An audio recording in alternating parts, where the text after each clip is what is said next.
各位同学，大家好，这里是 TJ 国营电学教室。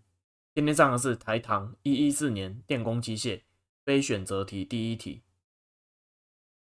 一部3项4级50赫兹感应电动机，在额定电流跟频率下，转子频率为 1.8， 问转差率等于多少？转子频率会等于转差率去乘以，就是说题目要的转差率，我们就是用转子频率去除以原来的频率就可以得到了。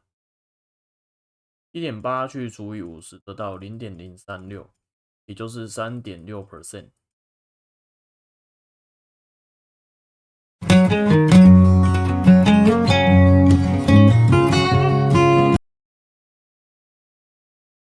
各位同学，大家好，这里是 TJ 国营电学教室。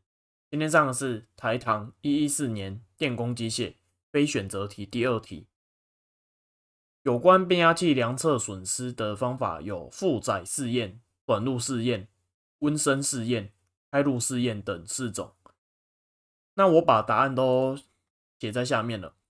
短路试验的目的是为了量测等效阻抗跟铜损。开路试验的目的是为了量测基磁导钠与铁损。温升试验的目的是测量绕组与绝缘材料的耐温。